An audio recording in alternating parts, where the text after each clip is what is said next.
Hi there, and welcome to this week's edition of the Gersnet Weekly Podcast, the independent Ranger podcast, which is made by fans for fans, and the content is absolutely free. We would ask you, as always, to subscribe to the pod if you like what you hear, leave a comment and share and all that kind of stuff. We're live tonight, it's Sunday night, but the pod will be available to download or stream on a variety of platforms, including Acast, iTunes, YouTube, Castbox, Stitcher, Spotify, all the usual places, guys. We've been there for a while now. It's episode 85 of the Gersnet Podcast. We're around about our second anniversary now, actually. We've been going for a couple of years now, up to 2,700 subscribers, so all good here, but there's not much to talk about on the pitch, obviously, because of the current situation, the COVID-19 situation that is ongoing and seems to be as if it'll be ongoing for some time. So there's no football content for us at the moment, but there's still plenty to talk about because there's lots of stuff happening, as you'll all know, off the park. So we thought we would get in about the bones about that. There's been lots of stuff happening, most of it farcical, some of it questionably corruptible, and we're going to go through all that tonight. So joining us tonight to go through all that, we've got the gaffer, we've got Stuart Franklin. How are you doing, Stuart? Hi, Colin. I'm well, thanks. A few weeks off work now, obviously, so it's I'm quite surprised I'm still married at this point, and I've not quite strangled my kids, but we're doing okay through here, thank you. Have you got any sort of? I mean, I've been doing a lot of reading and looking out for new podcasts and viewing. I mean, I've been rewatching Ovida's Pet. That's where I am. You know what I mean? So, have you got any programs, podcasts, books, anything that you would want to recommend for anyone else that's struggling to fill the hours in lockdown? Well, I've been doing a bit of reading as well, but probably sort of pulpy stuff rather than anything else. But discovered an author, Adam Hamdy, recently. He's very good, sort of spy stuff, sort of modern, sort of Jason Bourne type stuff. It's quite good. And then we watched a cracking film last night with the girls, Leave No Trace, with Ben Foster. That was really good. And the wee lassie, it was in Jojo Rabbit. That was excellent. So thoroughly recommend that if you're looking struggling. I think well, there's a lot of hours to fill. Let's be honest. Some true. Days it was just there's only so many repeats of sort of a match of the day that you can watch. You know what I mean? And also join us tonight. We've got Stephen Clever from the Four Lads Has a dream podcast. Blog. I'm having an absolute nightmare tonight. How are you, Stevie? How are you coping in the current lockdown? Have you got any recommendations of TV, books, podcasts, anything to sort of whittle away the hours? Evening, Colin. Evening, everyone. Well, no, not really. My life hasn't really changed. Children are 2 and 4, so it's all about them. And aside of not being able to take them many places, we've been doing our daily walks. I'm still at my work, and I'm now on 7th season of Football Manager. Have any of the two of you watched the Sunderland thing? I know there was a bit of a chat about it a couple of weeks ago. Martin Bain apparently makes a bit of we all know what he was capable of in terms of making a tat of himself. But apparently he's spectacular in it. Have you seen that, Stevie?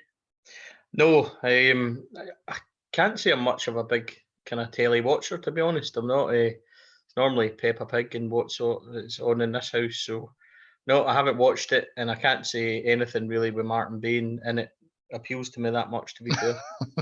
But you, Stuart, did you see this Sunderland thing? I've not seen it yet. My wife's in Newcastle, mate, so there's no chance of me anything. No, I do. I am meaning to get around to it, but I'm like Stevie. Martin Bain isn't my favourite person in the world, so I'd end up throwing something through my plasma if I had him on. So I'll probably get to it at some point, but I'm afraid not yet. No, I've not seen it myself. I think David Wren was on a couple of weeks ago, and he said he was watching it. And he said it was pretty good, so I'll need to try and get around to it, but I've not seen it as yet. Anyway, guys, we'll try and get on to the topics at hand. It's been another one of those weeks. The last 2 or 3 weeks it's been one farce after another, really. So there was a resolution that was proposed by the SPFL in inverted commas. I think one club in particular was pushing that proposal. Obviously, we spoke about last week with the farce with the vote. Dundee's vote was in, then it wasn't in, and they didn't have enough to get it through. And then Dundee changed their mind from no to yes. And then there's accusations that Aberdeen received a phone call saying, "Oh, we don't need your vote anymore." And the whole thing, it stinks to high heavens, really. It all looks very, very suspicious and doesn't reflect well on Scottish football at all, I don't think. And then there was a situation, Rangers had a counter proposal, and that was chucked out because they didn't dot an I or cross a T at the right point in the proposal. Stuart, I'll come to you first on this. The whole situation at the moment, what's your views on the whole thing? The whole sort of, it has been an embarrassment, I think, over the last 2 weeks. You can pick any word, negative adjective to describe it. I mean, I think disgraceful sums it up for me. I think it's incredible how this has all transpired and what's went on. And I mean, clearly, it's not always easy to put faith in anonymous Twitter accounts that are posting like WhatsApp messages and things like that. But as soon as you've got the likes of Tom English and Michael Stewart taking the side of Rangers, you know that there's something wrong.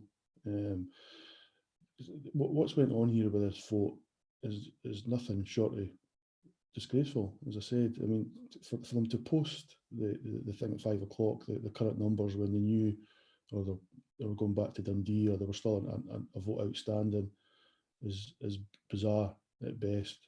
And there's just that much inconsistencies between what people are coming out and saying that. I mean, the SPFL have had 2 or 3 statements and contradicted themselves. We've obviously had different chairmen and managing directors on the radio and in the papers as well, and they all seem to be contradicting themselves. And it's just, as I say, it's bizarre. And I think Rangers are quite entitled to be angry about it.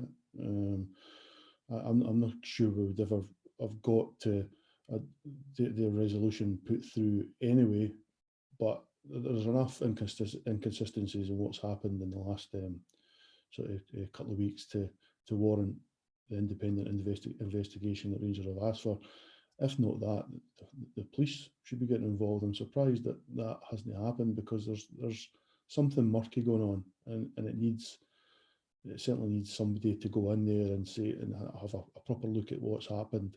I mean, these people that are involved with the SPFL board, your guys like your Neil Doncasters, earning the better part of £500,000 a year for running this, and he's never said a word in the last 2 weeks. And I mean, I know it's a members club, and that's maybe different from somebody getting murdered or a bank, something happening within a bank or something like that. But there's still laws to follow here, and I must admit, I'm not convinced that they have been followed properly here. So I'm kind of hoping there is an independent investigation, but whether or not Rangers can get the enough support to carry that through and to achieving it remains to be seen. But maybe Stevie will have a bit more information on that for us.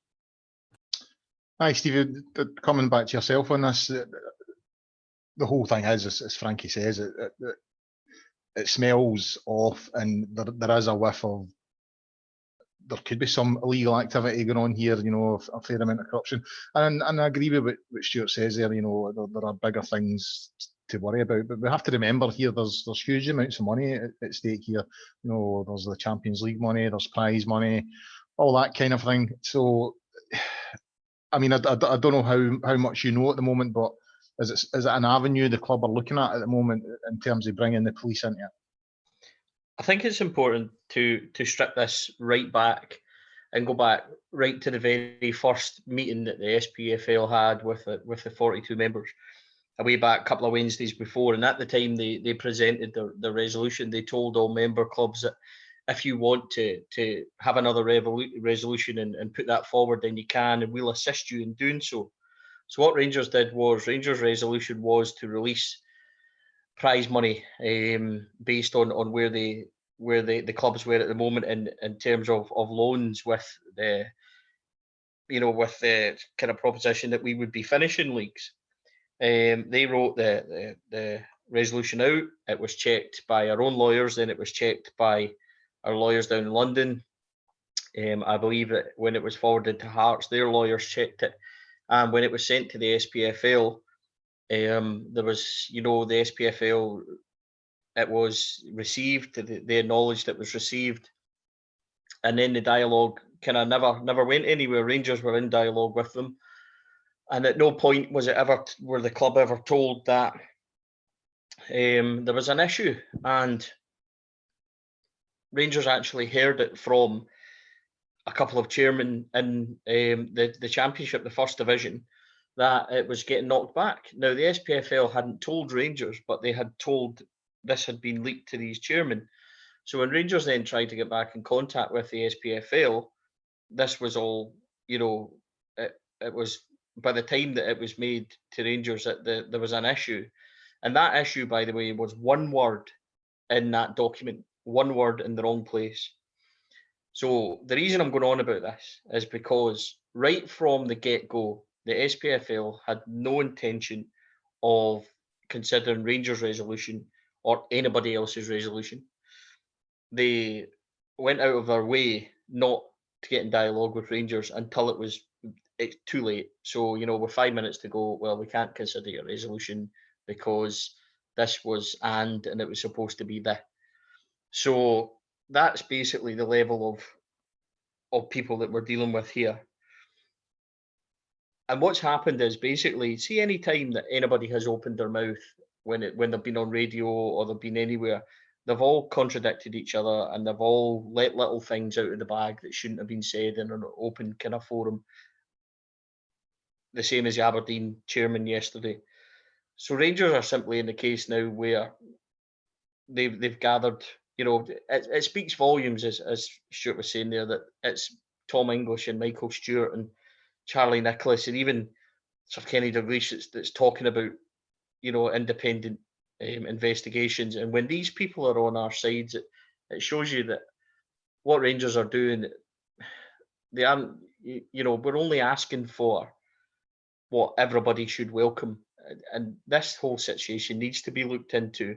And with regards to what Rangers are prepared to do, I mean, this it's out on open forum. They've said this as well. They will present their evidence, which the club are adamant they have.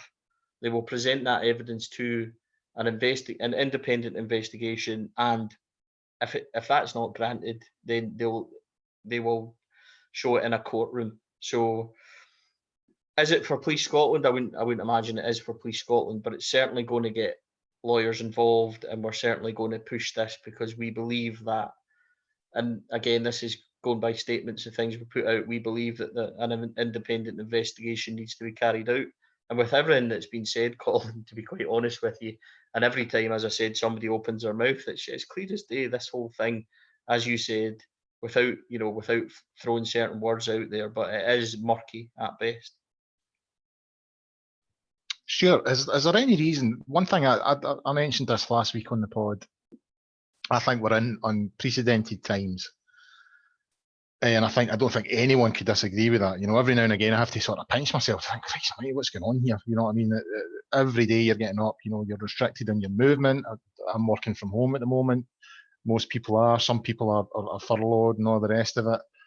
And it's just every day, the death toll gets higher and higher. And, it really does sometimes. It feels like a sort of scary society we're living in at the moment. But given the seriousness of the situation, I have never understood this need that the prize money that the SPFL have has to go out in terms of first place gets this, second place gets that. Surely the main focus of the SPL here and all of the sort of governing bodies in Scottish football should be to make sure that we have as many clubs when we come out of this as we had when we went into it. So surely there should be some sort of, what, let's just divide the prize money evenly. Let's make sure clubs, or even on a means tested basis, you know what I mean? Because there's one club I know that has a reputed 30 million in the bank. They're in the best position possible to survive this current situation, if those figures are to be believed. And you've got clubs like, just taking the Premiership, for example, your clubs like Hamilton, who would probably struggle, to get through. I mean, if this is prolonged, I mean, I've heard suggestions that this could last for about a year.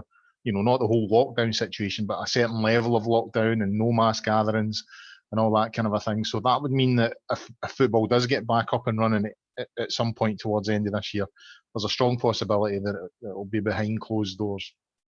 So clubs at the lower end of that table are going to struggle. Why is there a need for this money to be dished out, based on where they're finishing? Why can we not just accept that something unprecedented has happened and let's focus on getting the clubs through it rather than bickering over who wins what title? And I just find that bizarre. It's a fair point. I mean, the SPFL, the SFA, UEFA, and right up to FIFA, they should all be holding cash reserves. And for this type of unique situation, rather than saying let's just concentrate on the prize money and handing out cash that was going to be handed out anyway, they should be saying they should be looking at methods to unlock the reserves that are there. I'm not saying spend every single penny, but unlock the reserves enough that every club, like you say, means tested seems reasonable to me, gets some money, some financial help, be it a loan, an interest-free loan or whatever. Stuff's deferred. I mean, you hear about some players are deferring payments, so the SPFL could be doing the same thing. They could give loans and then they could say you can pay this back over 5 years, over 10 years, or whatever. They have to have reserves in place. So this pretense that it has to be linked to prize money doesn't really hold water for me. And as Stevie described in his a few minutes ago about the Rangers resolution and how it was basically obstructed. I mean, let's not try and pretend otherwise.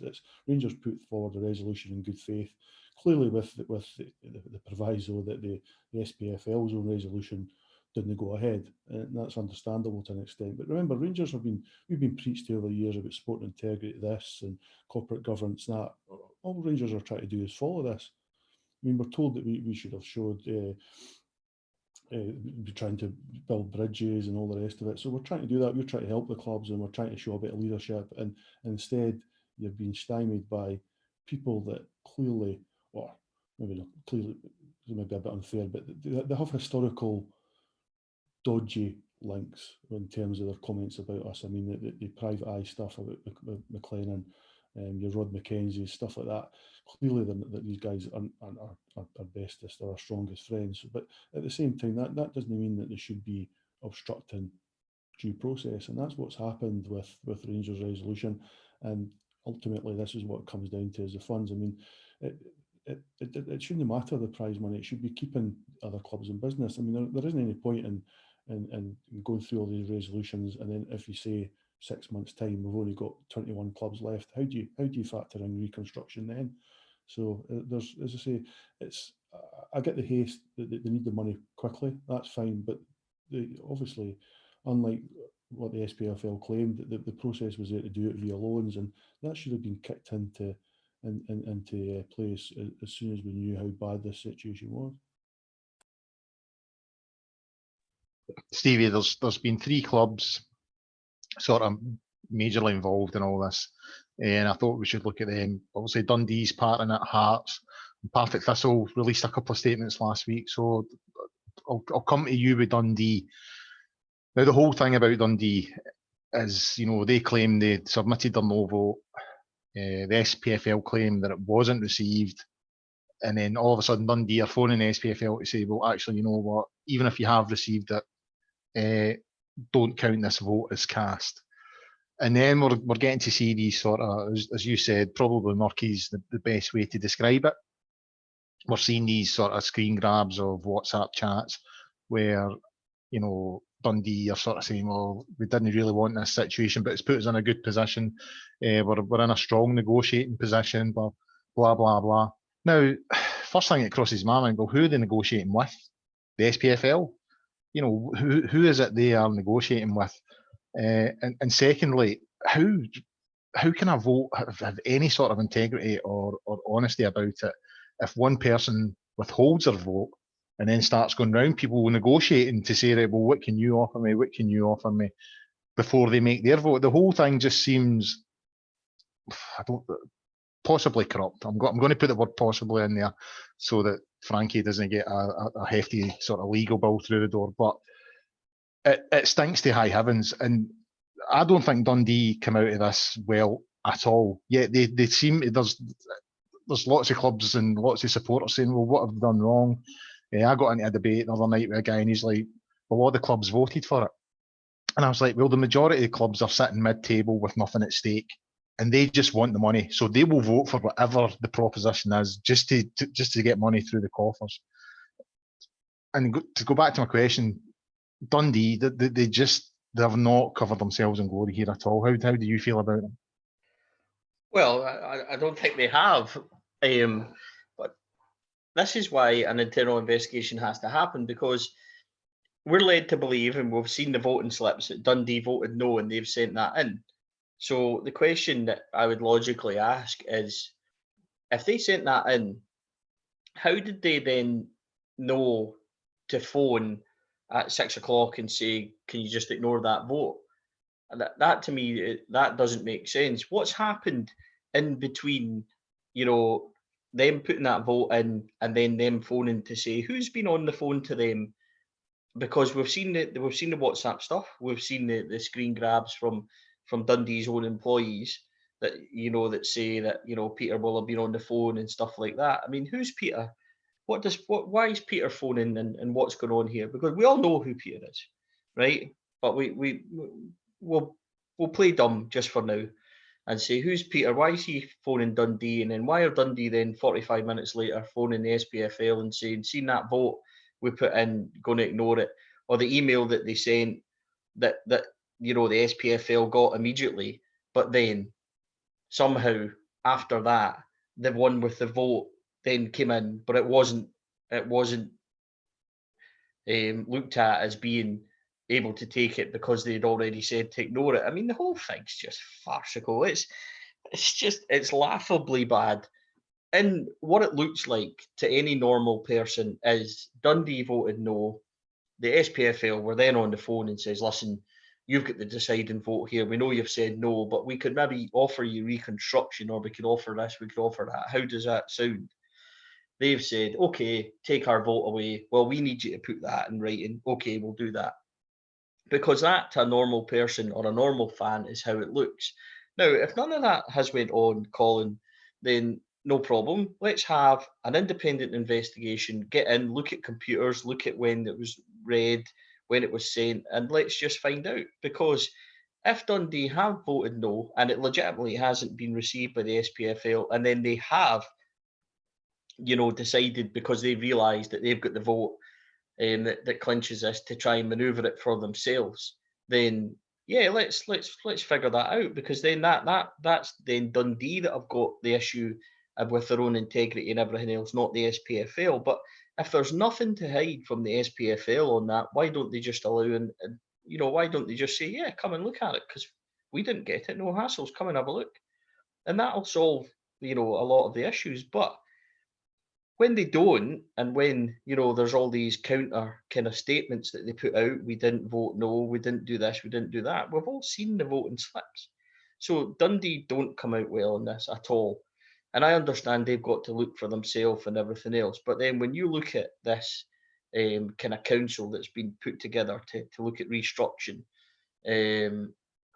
and everybody's, like Dundee are on it, Partick Thistle are on it, Hearts are on it, and all these teams that have had a gripe are suddenly on this council. I mean, the whole thing is just a shambles. And when you look at it, and when people like Sir Kenny Dalglish and even Charlie Nicholas on Sky Sports News is laughing and saying, what a mess we are, and people are looking at it, it's just Scottish football over a simple vote. It should have been an easy vote. They should have allowed other resolutions to sit, and we could have spent a while kind of talking about this, because there's no rush. If we go back to another point you made, there's no rush. There's no football going to be played anytime soon. There's no fans going to be going to football anytime soon. So the rush through goes back to something I said in my blog ages ago. Why are they so intent on getting that resolution through? Was it because then they could say, well, there's a precedent for the likes of Dundee United and Cove Rangers who are now champions, so the Premier League could go the same way? Because, see, to me and to all other logical people and everything else, then that's what it looks like. Because you're not telling me that, they're saying that the £1,700 that they pay out to Brecon City is going to save their season and make sure that they don't go under and everything else, because that's just a nonsense. And remember as well, that's not, see all this headlines in the Daily Record and all this nonsense that they're coming out with, that the 9 million cannot now be paid out and everything else. That's absolute nonsense. The only money that's been paid out is the 2 million to the lower league clubs. So none of the the actual Premier has been paid out yet. So this is, these headlines about 85% and everything else, it's just a nonsense. If Dundee are all squeaky clean and the SPFL is all squeaky clean and everything else, just let the independent investigation happen. Let them go in there and look at it, and then we'll find out what truly has happened. See, because for me, Dundee look like they're up to their necks in it, and the SPFL are the ones holding their hand, taking them there.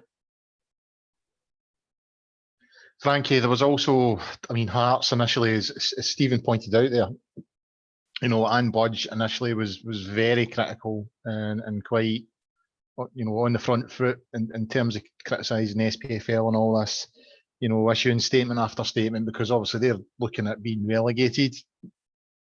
And Hearts have been awful this year, and they have looked like relegation fodder for a while. But mathematically they're still in it, and it just feels very, very cruel that they could be looking at having to lose staff and lose players and all the rest of it based on a vote that is not the sort of cleanest vote, if you know what I mean. So I could kind of understand where Hearts were coming from and where Anne Budge was coming from, but she seemed to change her tone a wee bit this week, which I found quite disappointing. And I think it alludes to what Stevie was saying there. She's been placed on this task force that's going to look at reconstructing leagues and all the rest of it. I think it's safe to say that that's Hearts' way out, and that's how they've been bought off.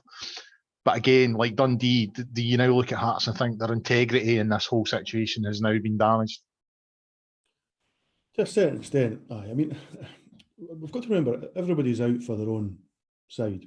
So Rangers, Celtic, Hearts, Dundee, whatever team you want to name, of course they've got to be biased and want what's best for their club. So I don't think there's any doubt if Hearts can get out of it by not being relegated, it's going to save them an absolute fortune. So I didn't not understand why they've went down that road. The problem you've got is, if you've already voted no, and then you're now given this carrot of being on the panel, the restructuring panel, it doesn't look good. And as you've mentioned, she came out and said certain stuff. Anne Budge, over the last 2 or 3 years since she's been involved with Hearts, partly prides herself on transparency. She quite often releases big lengthy statements on their website explaining exactly what the club are up to, and the fans seem to like her for that, despite obviously they've had issues on the park with Craig Levine in recent years and in the last sort of season or so, and they've been struggling. She said other things the other day there, and then she seems to have retracted that somewhat as well. So it's difficult to try and find the line where there's people that are just looking out for themselves, or where they've been got at, for want of a better expression.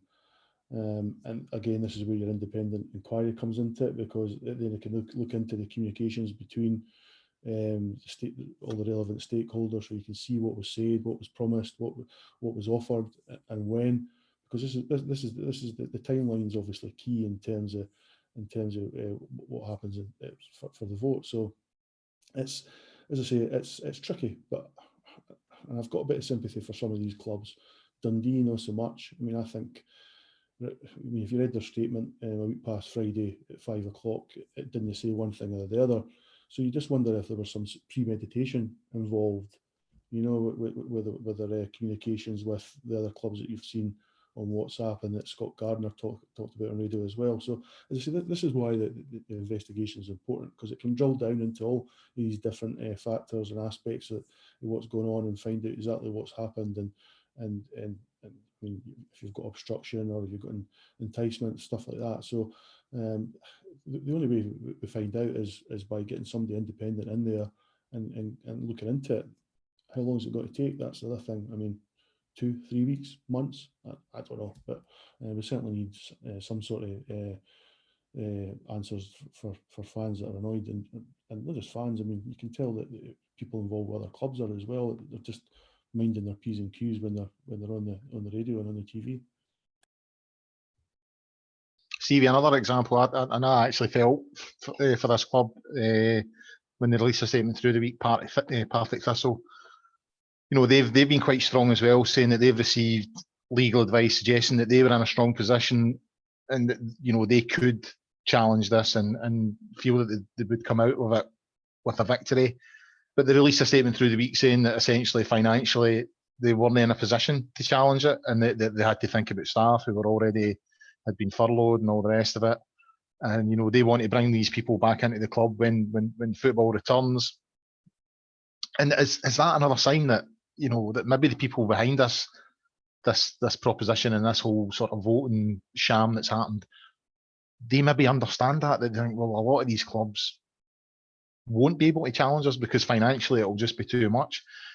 There's no money coming in, as I said earlier on, especially for clubs lower down in the lower divisions.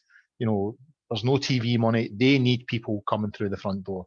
So if no one's going into Firhill, that's probably about 80-90% of their revenue gone.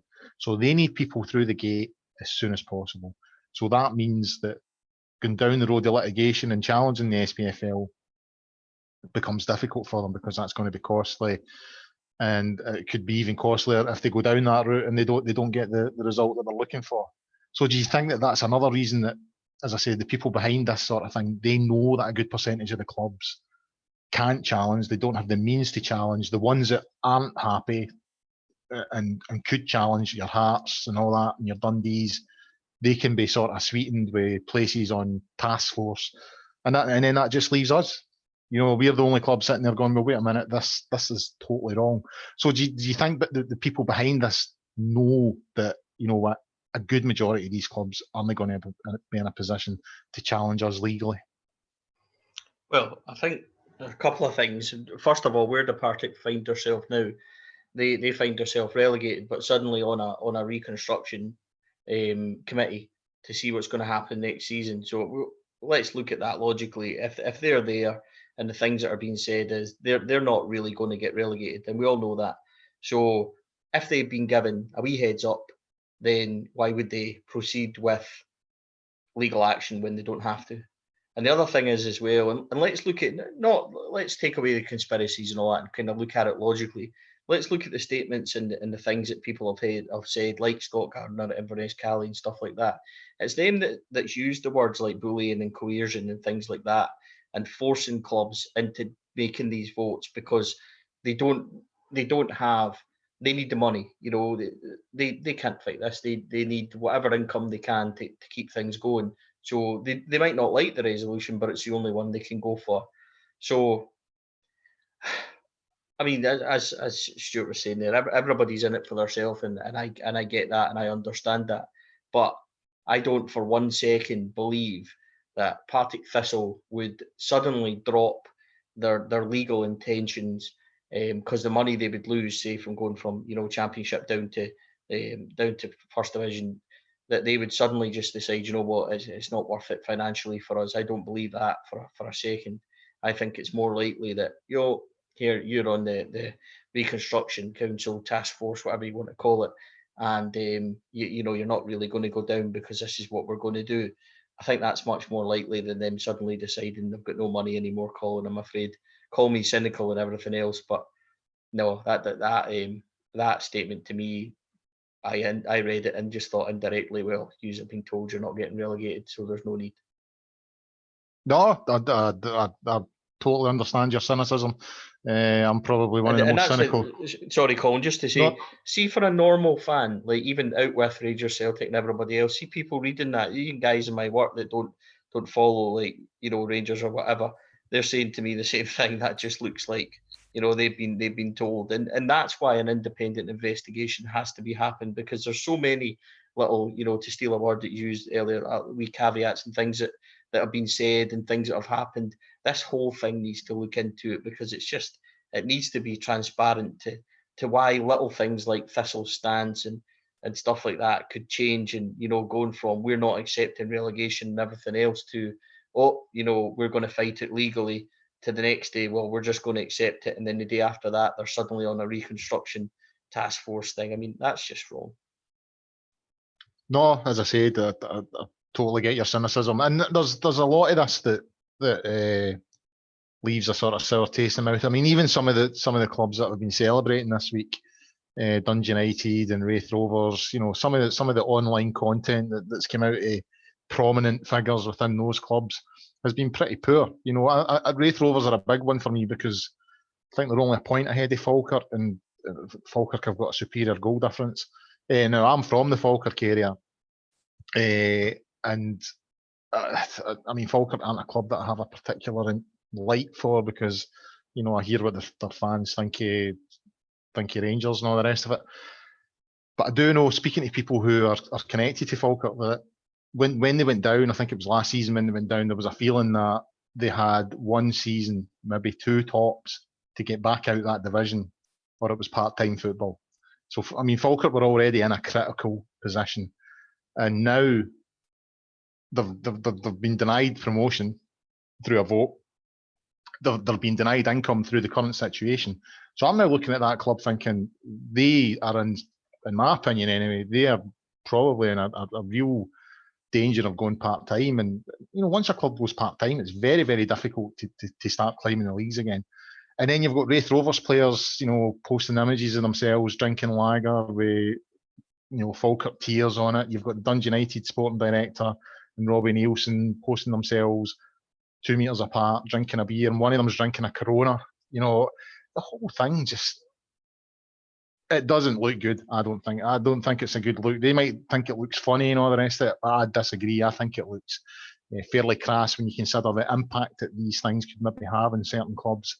But I've kind of went off track a wee bit there. Stuart, coming back to you, going back to the independent inquiry, based on the fact that Doncaster, Mackenzie and Murdoch McLaren have said no, should they be stepping aside now? Should they be forcibly told, right, you know what, use her out of the picture now until all of this gets sorted out? Because it just feels, again, it feels murky. I think what Stevie said earlier on, if I was innocent of, if someone was accusing me of something and I was like, oh, I never done that, well, can we come in and check? And you come in, no problem, have a check about. But they seem to be, no, we'll investigate ourselves. And I think what Stephen Gerrard said through the week, when he was on Sky Sports News, he says, if you mark your own homework, you always finish top of the class.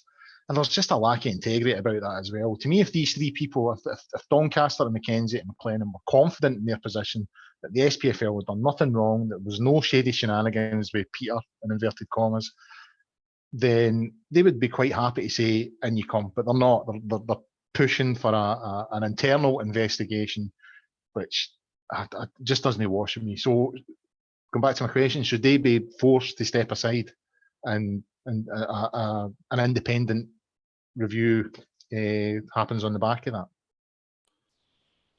Well, certainly that's what we're hoping for. I mean, that's what Rangers have asked for. Well, I think they've only asked for the two of them, isn't it? Doncaster and Mackenzie to stand aside to begin with, that's for sure. The problem is you need to have the back-in. So Rangers have to have the back-in to not only have the independent inquiry, but to ask for suspensions. I don't know if they've canvassed other clubs. I don't know if it would have to go down to a vote. So you'd have 42 clubs again voting on it. I mean, and what percentage is needed? I'm not an expert on the Articles Association for the SPFL, unfortunately, but to get what Rangers want, first of all, you need the independent inquiry. But to get to there, you need the back-in. So, I mean, in the last 2 or 3 days, you've had teams like Partick Thistle, we've already talked about, have sort of reversed somewhat. Teams like Hearts and Budge, they've reversed somewhat to a degree. However, you have had somebody like the guy Cormac that was on for the radio yesterday for Aberdeen, who was pretty angry. Falkirk seemed to be pretty angry. There's a few more lower league teams are upset. Obviously, Inverness, Cally Thistle aren't the best pleased either. So there is, but there should be back in there, enough back in to for Rangers to create a special resolution to organise an independent investigation. But the problem you've got for that is, I mean, who chairs that? Where do you get some? Do you go to somebody like Henry McLeish, who I don't think any of us would trust him? Do we go to one of the law lords that was involved with Rangers in 2012? People that Rod McKenzie will know very well. This is what's difficult. Or do you go down south to maybe somebody within the Football Association and ask for somebody there to come up? I mean, you'd think it would need to be somebody that's familiar not only with law, but with the articles of these type of bowling club type institutions. You know, this is it. This is good to remember that the SPFL is made up of the clubs, so it's not like it's not like UEFA or FIFA or anything like that. That standalone organisation. It's made up of the clubs, so they have to agree on a way forward. And as we've seen, that can prove pretty difficult. So I mean, to answer your question, I don't think they're going to be standing aside anytime soon. I don't think these guys have a great deal of integrity. I certainly don't trust them. But it's up to Rangers to try and force their hand, and hopefully they're going to be doing that. I mean, Stevie says Rangers have got this evidence from a whistleblower. I mean, I don't know if that's a whistleblower that's within the SPFL or somewhere else that's involved, but we really need to try and drive the debate forward now, and I think the only way we can do that is by having another vote. And we've all seen how these go in the last fortnight or so. Stevie, on that evidence, you know, Rangers have been quite categorical that they've received strong evidence that, you know, there's been sort of shady shenanigans going on in the background. Now, I mean, Rangers have sort of, I don't want to say they've backed themselves into a corner, but it does feel like Rangers are the last man standing here. You know, one by one, everyone else is either fell or been bought off. And it just feels like it's down to us now. You know, we're the sort of last man standing. So I've kind of got two questions for you. They must be confident in the evidence that they have, you know, because if they weren't, you would imagine that Rangers wouldn't be in a position to be taking the position that they are. So, in your opinion, what options do Rangers have at the moment, and what do you think their next move will be? Well, first of all, on the evidence thing, I think it's club are on public record of saying that evidence is there, and that they will not disclose that unless it's to an independent inquiry or, if needs be, in a courtroom. Now, we can all be sceptical of what we think that is. We can all, you know, be sceptical of what we think that Rangers, you know, the kind of route they're taking with regards to this. But I look at Douglas Park and I think to myself, there's absolutely no way that a couple of weeks into his chairmanship that he would suddenly decide to shoot from an empty gun, so to speak, in terms of putting himself in this position. Because let's face it, you know, Douglas Park, if it turns out that our evidence is weak, or it turns out that, you know, we have been misleading, so to speak, Douglas Park's chairmanship at Rangers is over already, because, you know, the fans will not accept it and he'll basically be ridiculed.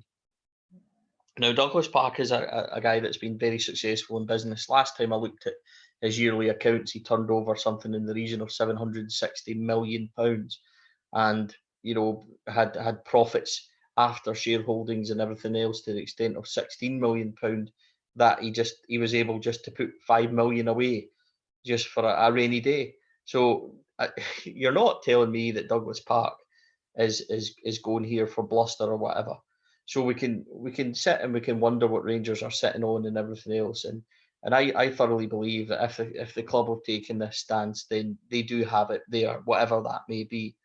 Secondly, where they go from here is just to continue in what they're doing. The club, this is a long-term strategy, clearly from what they've said and their actions there. So what Rangers have done, I think, quite cleverly is they've set out the agenda early. The agenda is, you know, that they want change and they want an independent investigation. This was Rangers that set that. And what's happened then is gradually other clubs and other people and figureheads and things like that, you know, the likes of Dalglish, the likes of Nicholas, the likes of English, the likes of even Michael Stewart. Now, these are people that are not Rangers friends. So what we've been able to do is kind of gather them and take them with us.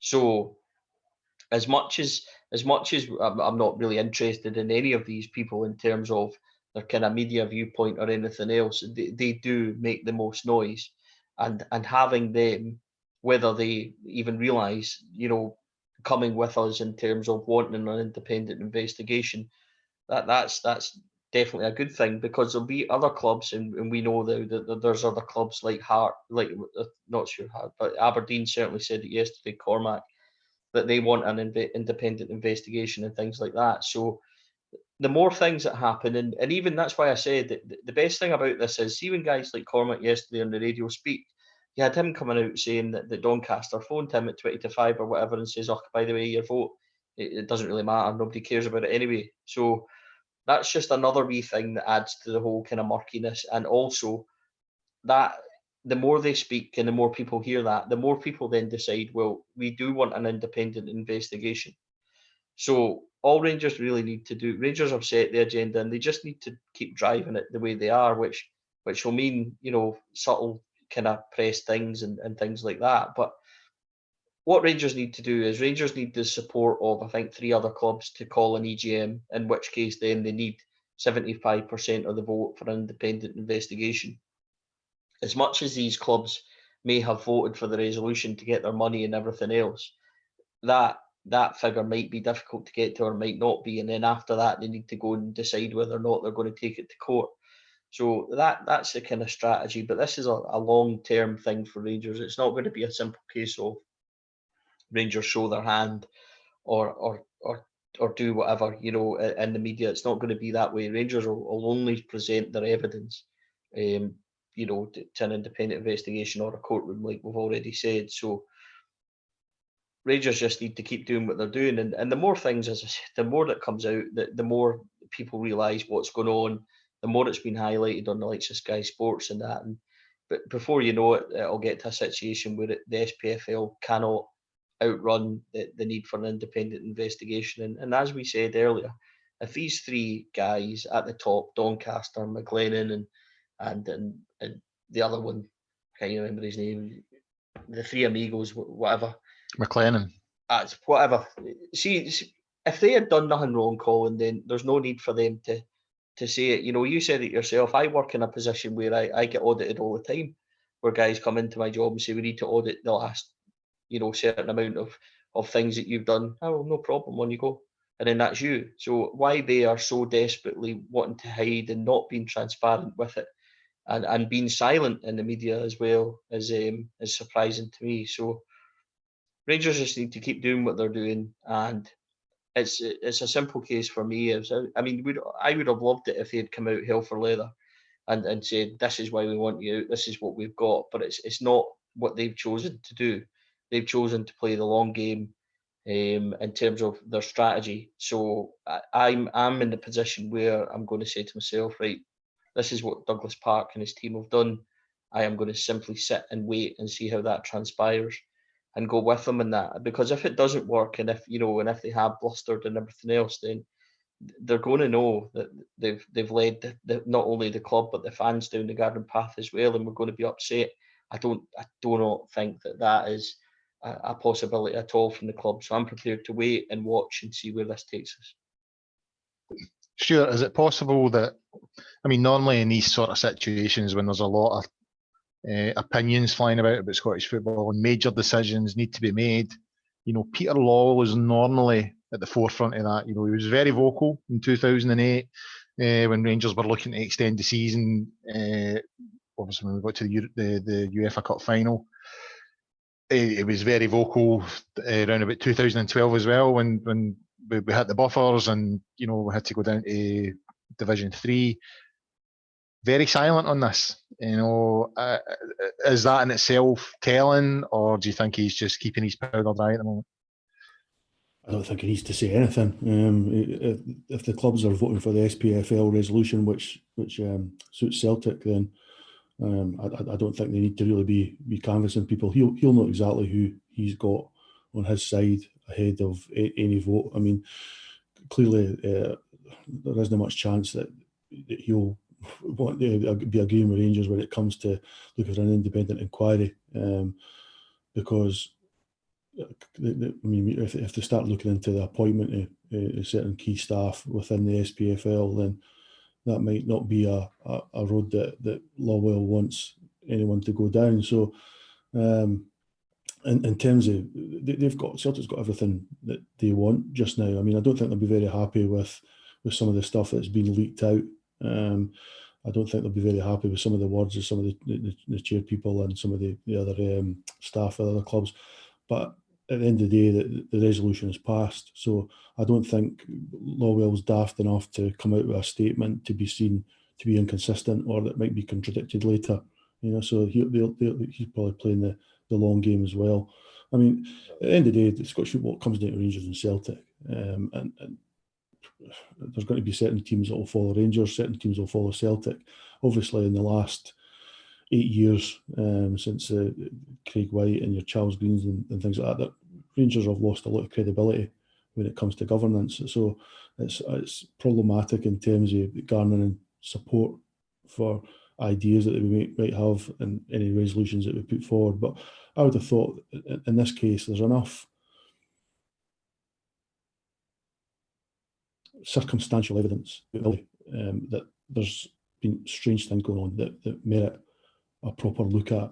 And I think in this case, if people like Budge that likes to champion herself as honest and integrity and transparent, these people should be on the coattails of Rangers in terms of making sure that this gets pushed forward, canvassing on behalf of Rangers, and everybody should be looking to say, well, if we've nothing to hide, we've nothing to hide.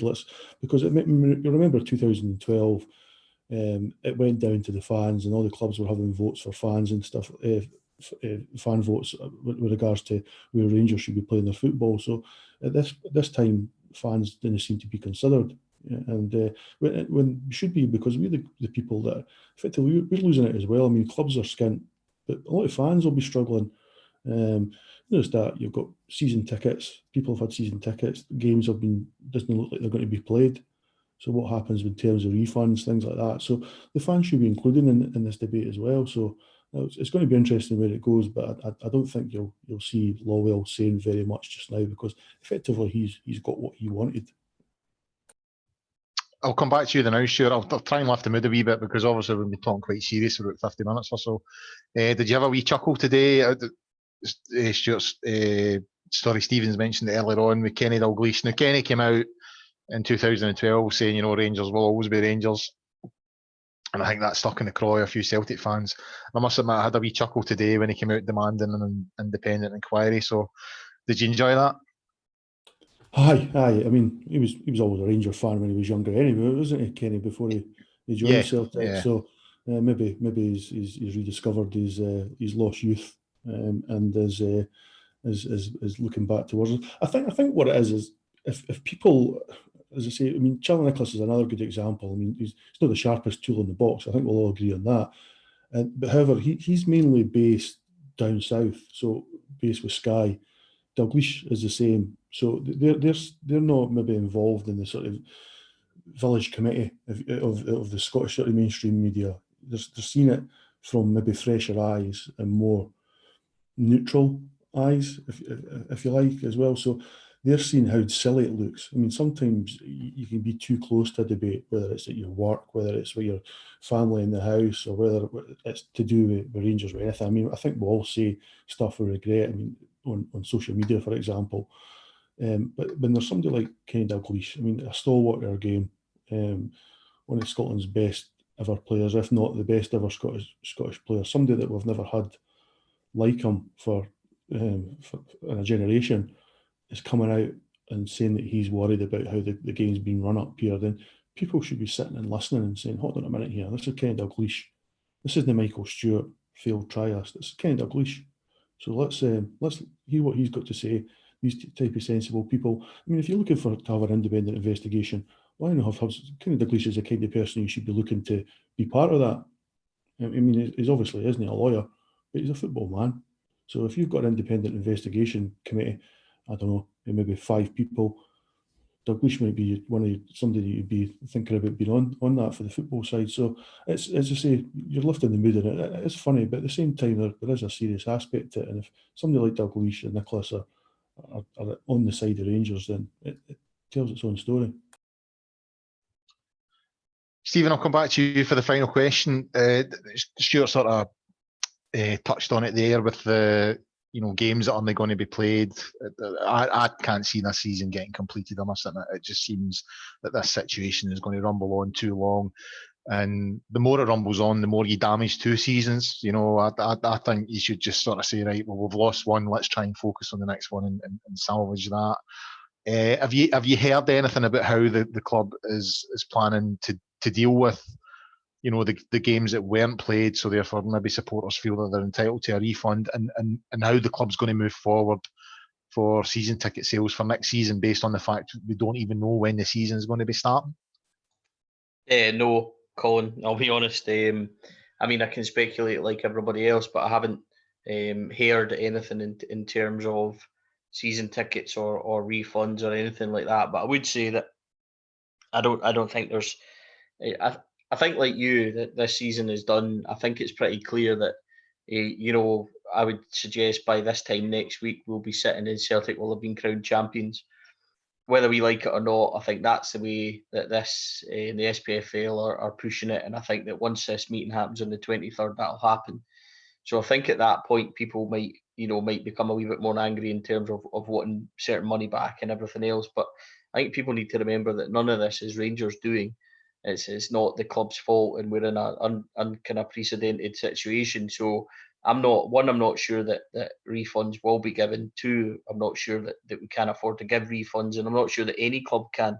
For example, the St Mirren game that was coming up for Rangers when it was cancelled, we'd purchased 100 grand worth of tickets off them. Do we then get to go back and say to them, we want our money back? Because at that point, these teams will hurt more than we would perhaps, but it's just I honestly, Colin, if you're asking to see if I knew anything, then no, I don't. I would suspect, I'm speculating that season tickets will be out in the next 10 to 14 days, and we'll go ahead and we'll try and plan the season, for next season. But like you said, I don't see football coming back anytime soon to normality. I don't see big crowds being allowed. I don't think that crowds will go back to normal. I just don't see that at all. And I honestly think that football landscape could change majorly from that. I'm not sure how, I'm not even sure how our own club will be able to handle not being able to sell season tickets and what kind of happens. So there needs to be this meeting on the 23rd from the 8th. I think there needs to be major kind of governments behind that so that we can get some answers, because at the moment it's kind of clear as mud. I was listening to a podcast on Athletic yesterday, and they informed me that German teams are back training now, and they're definitely looking towards behind closed doors. Do you think that's maybe a route that we could go down to get the season up and running? Because I would imagine that come August, September time, some of the restrictions will have been lifted. But like you, I can't see mass gatherings being allowed. So is that a way round it behind closed doors? Oh yeah, it is a way round it, but it's not a way to sell a season ticket, because it's all right. We've got 47,000 season ticket holders, so you might get 25,000 that will renew, unconditionally. But it's a hell of a big ask to ask like a working class family who went through this situation.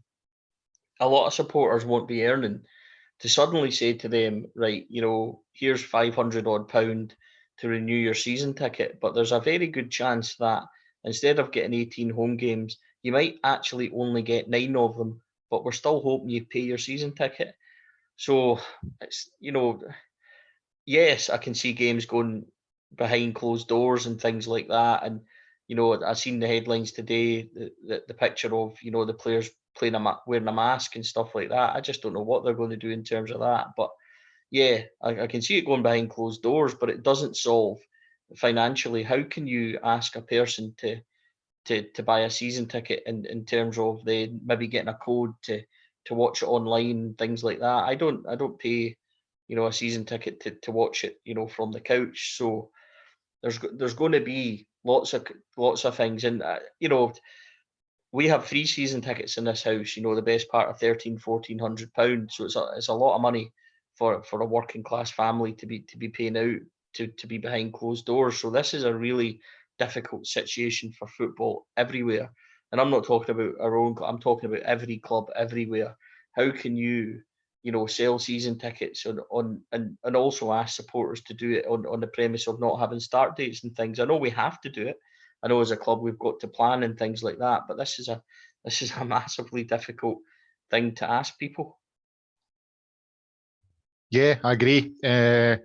It's strange times, it's surreal, and I agree with you. It's a big ask to ask supporters. I'm kind of like yourself. I've got 2 season tickets in this household, and it would be a big ask to say you need to pay full price and not get a refund for this season.